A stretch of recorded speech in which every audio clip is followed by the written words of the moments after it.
আমার ঘরের দেয়ালে কে যেন টোকা দিত রাতের বেলায়। বলি নিদে আপু চারা মেরে আম গাছ থেকে দুটো আম ফেলে দিল। আমি অবাক হয়ে আপুর দীঘল কালো চুলের আন্দোলন দেখলাম। ঈদের দিন বিকেলবেলা আমি আর নিদে আপু বসে আছি আমাদের আম বাগানের সামনে। আপু 3 বছর পর এলেন মামার বাড়িতে বেড়াতে। এর আগের প্রত্যেক ঈদে তার পরীক্ষার ডেট পড়তো, তাই আসতে পারেননি। এই পাশে শুরুতে মাস্টার্সের শেষ এক্সাম দিয়ে এসেছেন, রেজাল্ট দেবে শীঘ্রই। হাতে তার অফুরন্ত সময়। শেষ বিকেলবেলা সূর্যের কমলা রোদ পড়ছে আপুর গায়ে। কেমন অদ্ভুত মায়াবী লাগছে আপুকে দেখতে। 3 বছর পর আপুকে দেখছি, মনে হচ্ছে আরো সুন্দর হয়েছে আপু। আপুর বিয়ের জন্য পাত্র খোঁজা হচ্ছে, 2-1 জনের সাথে কথাবার্তাও শুরু হয়েছে। আপুর পাত্র খোঁজার খবর শুনে কেমন যেন খারাপ লাগছে আমার। কেন লাগছে জানি না। আপু পড়ে থাকা আম দুটো কুড়িয়ে এনে বলল, নেই খা, একটা তোর একটা আমার। গ্রামে আসলে এটাই ভালো লাগে রে, যা ইচ্ছে তাই করতে পারি। ঢাকায় থাকলে এত কিছু করা যায় না, এই কাজে মানা ওই কাজে বাধা, জীবনটা একদম তেজপাতা বানিয়ে দেয়। আমি বললাম তাহলে চলে আসো, একবারে পার্মানেন্টলি চলে আসো গ্রামে। আপু অদ্ভুত সুন্দর ভঙ্গিতে ভুরু উঁচিয়ে বলল, কিভাবে? গ্রামে বিয়ে করো? গ্রামে ছেলে পাবো কই, তুই বিয়ে করবি? আরে না ধুর পাগল, তোমার মতো রেবেল কুইনকে বিয়ে করে লাইফ বরবাদ করবো নাকি? আপু মুচকি এসে বলল, তাহলে আর কথা বলিস না। আপুর হাসিটা খুব সুন্দর। আমি বললাম তোমার কাহিনী তো বললে না, কে যেন টোকা দিত? ও আচ্ছা বলছি। তখন তো আমি ছোট, এই ধর ক্লাস 5-এ পড়ি। তখন আমার জন্য প্রথম একটা নিজস্ব রুম দেওয়া হয়েছে, আমার নিজের একটা রুম। বুঝতেই পারছিস কি পরিমাণ এক্সাইটেড আমি। শুধু রাতে ঘুমাতে একটু খারাপ লাগতো। জন্মের পর থেকে তো আব্বাম্মুর সাথে ঘুমাই, তাই একা শুতে কেমন একটা খালি খালি লাগতো। ভয় অবশ্য আমি পেতাম না, তুই জানিস কেমন সাহসী আমি। ছোটবেলা থেকে তো আমার মধ্যে ডর ভয় বলে কিছুই ছিল না। তো ওই একা একা থাকার ব্যাপারটার জন্য খারাপ লাগতো একটু আর কি, আর তেমন কিছু ছিল না। মোট কথা নিজের একটা রুম পেয়ে আমি খুব এনজয় করছিলাম। তো এক রাতে এরকমই ঘুমিয়েছি, আমার রুমের কোণার দিকে একটু অন্ধকার থাকতো। সোয়েল তুই কিন্তু দেখছিস রুমটা, আমাদের আগের ভাড়া বাসা যে রুমটা ছিল আমার, ওই রুমটার কথা বলছি। হ্যাঁ হ্যাঁ দেখেছি রুমটা আমি। তোমার তো ওই বাসায় অনেকদিন ছিল তোমরা। হ্যাঁ ওই রুমটার কথাই বলছি। রুমের এক কোণে একটু অন্ধকার থাকতো, আমার ঘরে ডিম লাইট জ্বালানো থাকতো সবসময়, তবু কোণের অন্ধকারটা যেন যেতই না। এক রাতে আমি ঘুমিয়েছি, হঠাৎ কেমন একটা শব্দে ঘুম ভাঙলো। মনে হলো ওই অন্ধকার কোণেটার দেয়ালের কাছে কেউ শব্দ করছে। শব্দটা এমন যেন কেউ টোকা দিচ্ছে দেয়ালে। আমি একটু ভালো মতো তাকালাম দেয়ালের দিকে, দেখলাম কেউ নেই। আমি উঠে দেয়ালটার কাছে গেলাম, তখন তো আমার ভয় ডর বলতে কিছুই ছিল না। দেয়ালে কান পাতলাম, কিন্তু কিছু শুনতে পেলাম না। তবে একটু আগেই কিন্তু স্পষ্ট ঠক ঠক করার আওয়াজ পেয়েছি। আমার দেয়ালের ওই পাশে আরেকটা বাড়ির দেয়াল, তারপর সে বাড়ির একটা ঘর, সেই ঘরে লোক থাকে। ঢাকা শহরে গায়ে লাগানো ফ্ল্যাট বাড়ি কেমন হয় তুই তো জানিসই, ওইরকম আমাদের বাড়ির লাগোয়া বাড়ি ছিল ওইটা। ঠক ঠক শব্দ শুনে মনে হলো পাশের বাড়ির কেউ হয়তো ওই পাশের দেয়ালে টোকা দিচ্ছিল। সেই শব্দ দেয়াল পেরিয়ে আমার ঘরে এসেছে। তখন আমি 5-এ পড়ি, কিন্তু এতটুকু বোঝার বুদ্ধি আমার ছিল। আমি বিছানায় গিয়ে আমার টেডিকে জড়িয়ে ধরে চুপচাপ শুয়ে পড়লাম। রাতে আর কোনো সমস্যা হলো না, কয়েকদিন ঠিক ছিল। আবার এক রাতে সেরকমই ঠকঠক শব্দ পেলাম।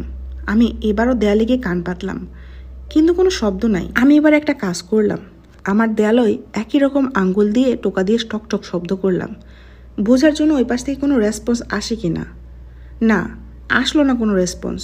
গিয়ে শুয়ে পড়লাম। বুঝলাম ওই পাশের বাড়ি থেকে কেউ মজা করছে আমার সাথে। পরদিন ব্যাপারটা মাকে বললাম, মা গিয়ে পাশের বাড়িতে কথা বলে এলো। ওরা যেন আকাশ থেকে পড়লো এই কথা শুনে। বললো আমার ঘরের পাশে যে ঘর, ওখানে কেউ থাকেই না। তাহলে রাতে টোকা দেয় কে? আম্মু চলে এলো, আসার সময় বলে এলো একটু খেয়াল রাখতে, এমনটা যেন কেউ না করে। আমার মেয়ে ঘুমায় এই পাশের ঘরে, ও ভয় পায় রাতে। আম্মুর কথাটা শুনে রাগই করেছিলাম। আমি কি ভয় পাই নাকি? শুধু শুধু ভুল একটা কথা ওদেরকে বলতে গেল কেন? এরপর বেশ কিছুদিন আর কোনো সমস্যা হয়নি। কয়েক রাত পর আবার সেই সমস্যা, দেয়ালে ঠকঠক। আমিও এবার গিয়ে দেয়ালে ঠকঠক করলাম। এরপর কান পাতলাম কিছু শোনার জন্য। আমি জানতাম কিছু শুনতে পাবো না, অন্যান্য দিনের মতোই নীরব থাকবে দেয়ালের ওপাশ। আমাকে অবাক করে দিয়ে দেয়ালের ওপাশ থেকে শব্দ হলো, একটা শ্বাস টানার শব্দ। কে যেন ভীষণ কষ্টে টেনে টেনে শ্বাস নিচ্ছেন। আমি দেয়ালে মুখ লাগিয়ে জিজ্ঞেস করলাম, কে কে ওপাশে? ওপাশ থেকে কোনো সাড়া এলো না। আমি আবার কান পাতলাম, নীরব, সব নীরব, ওপাশে কোনো শব্দ নেই। আমি আবার এসে শুয়ে পড়লাম। বুঝতে পারলাম ওপাশের বাড়ির কেউ ফাজলামো করছে, ওকে পাত্তা দাও ঠিক হবে না। পরের কয়েকটা দিন ওই রকম ঠকঠক শব্দ করা হলো দেয়ালে। ঠকঠক শব্দ তো হতোই, তার সাথে টেনে টেনে শ্বাস নেওয়ার শব্দটা হতো। আমি আমার বিছানা থেকে শব্দটা শুনতে পেতাম। এটা অবশ্য আমার মাথায় ঢুকতো না। টেনে টেনে শ্বাস নেওয়ার জন্য শব্দ এত দূর থেকে আমি কিভাবে টের পাই? এরপরের কয়েকদিন আমি কোনো শব্দ পাইনি। মনে হলো ওপাশে যে ফাজলামো করছিল সে তার ইন্টারেস্ট হারিয়ে ফেলেছে। আমিও হাঁপ ছেড়ে বাঁচলাম। যাক, রাতে ঘুমে আর কেউ ডিস্টার্ব করবে না। নিধি আপু থামলেন, তার সুন্দর চুলে বিলি কাটলেন। তাকে এমন অবস্থায় দেখতে কী যে ভীষণ সুন্দর লাগে। আমি জিজ্ঞেস করলাম, এরপর কি হলো? নিধি আপু চুপ করে রইল কিছুক্ষণ, তারপর বললেন, এর কিছুদিন পরের কথা বলছি। আব্বু আম্মু বাসায় নেই, কি এক কাজে বাইরে গেছেন, আসতে রাত হবে। আমার জন্য খাবার বেড়ে রেখে গেছেন। আমি খাবার দাবার শেষ করে ঘুমাতে চলে এলাম। রাত তখন যে খুব একটা বেশি হয়েছে তাও না, 12টার মতো বাজে। ঘুমের প্রস্তুতি নিয়েছি, ঘুমও কিছুটা এসেছে চোখে। এ সময় আবার সেই ঠক ঠক ঠক, আবার শব্দ হচ্ছে ওপাশে, আবার শ্বাস টানার শব্দ। আমার ঘুমটা চলে গেল। সোহেল, তুই তো আমাকে চিনিস, আমি কোনো কিছুতেই ভয় পাই না। তবে সেই রাতে আমার কেমন যেন ভয় করছিল, অদ্ভুত ভয়। এমন ভয় আমি আর কখনোই লাগেনি। ঘরে সে অন্ধকার কোণাটার দিকে তাকাতে আমার ভয় লাগছিল। আমি বেশিক্ষণ তাকিয়ে থাকতে পারছিলাম না। একদিকে ঠকঠক শব্দ কেমন যেন বাড়ছিল, সাথে শ্বাস টানার শব্দটা বাড়ছিল পাল্লা দিয়ে। আমি চোখ বন্ধ করে রাখলাম। বারবার মনকে বুঝাতে লাগলাম, যাহা শুনছি সব ওই পাশের বাড়ির লোকদের করা শব্দ, ভয়ের কিচ্ছু নাই। ওই বাসার মানুষ আমাকে কোনো ক্ষতি করতে পারবে না। মন কেন জানি মানছিল না আমার কথা। তারপর হঠাৎই সব কিছু থেমে গেল। ঠক ঠক শব্দ, শ্বাস টানার শব্দ কিচ্ছু নেই। আমি যেন হাত ছেড়ে বাঁচলাম। চারদিকে কেমন যেন নীরব হয়ে আছে। আমি ঘুমানোর চেষ্টা করছি, কিন্তু ঘুম আসছে না। মাথা উলটপালট হয়ে গেছে। ভাবলাম বাথরুমে গিয়ে চোখে মুখে একটু পানি দিয়ে আসি, তাহলে হয়তো ঘুম আসতে পারে। আমি চোখ খুললাম। আমার মুখটা ঘরে সে অন্ধকার কোণার দিকে ফেরানো ছিল। আমি দেখলাম একটা মানুষ, দেয়ালে একটা মানুষের অবয়ে। মানুষটা যেন দেয়াল ছেড়ে বেরিয়ে আসার চেষ্টা করছে। আমি স্তব্ধ হয়ে গেলাম। ভয়ে আমার নিঃশ্বাস বন্ধ হয়ে গেল। আমি যে চিৎকার দেবো সেই শক্তিটাও নেই। সব শক্তি এক করে চিৎকার দেওয়ার চেষ্টা করছি। এই সময় ভীষণ এক চিৎকারে আমার হৃদস্পন্দন যেন বন্ধ হয়ে গেল। দেয়ালের ভিতরে লোকটা চিৎকার করছে। কি মর্মান্তিক, বিভৎস, ভয়ঙ্কর সে চিৎকার। আমি আর পারলাম না। চিৎকার করতে করতে বাইরের ঘরে দৌড় লাগালাম। ভাগ্য ভালো, সে সময় আব্বা আম্মুও চলে এসেছিল। তারা আমাকে জড়িয়ে ধরে বলতে লাগলেন, কি হয়েছে? আমি তাদের কিছুই বলতে পারলাম না, শুধু ঘরটার দিকে আঙ্গুল দিয়ে দেখালাম। তারা ঘরটায় আমাকে নিয়ে গেল। ঘরের ভিতর কিচ্ছু নেই। একটা ক্লাস 5-এর বাচ্চার ঘর যেমন থাকে তেমনই স্বাভাবিক একটা ঘর। আপু চুপ করে রইল। আমি বললাম, এতটুকুই? আপু বলল, পরের দিন আমার রুম চেঞ্জ করা হলো। অনেকটা রুমে আমাকে মালামাল সব পাঠানো হলো। আব্বাম্মু বুঝিয়ে বললেন, রাতে আমি কোনো একটা আজগুবি স্বপ্ন দেখেছিলাম, তাই অমন ভয় পেয়েছি। আপু থামলেন। সন্ধ্যার অন্ধকার নেমে আসছে, আমাদের বাড়ি ফেরা দরকার। আমি আপুকে বললাম, আর কিছু নেই? আপু মাথা নাড়লেন, আর কিছু নেই। সন্ধ্যার আধার বাড়ছে, ফেরার দরকার আমাদের। আপু উঠছে না বেঞ্চ থেকে। আমি আপুকে বললাম, কিছু বলবা আপু? আর আপু আমার দিকে তাকালো, এরপর বলল, সোহেল, তুই তো জানিস আমি অলৌকিক কিছু বিশ্বাস করি না। আমি পৃথিবীতে যাই ঘটুক সব কিছুর একটা ব্যাখ্যা আছে।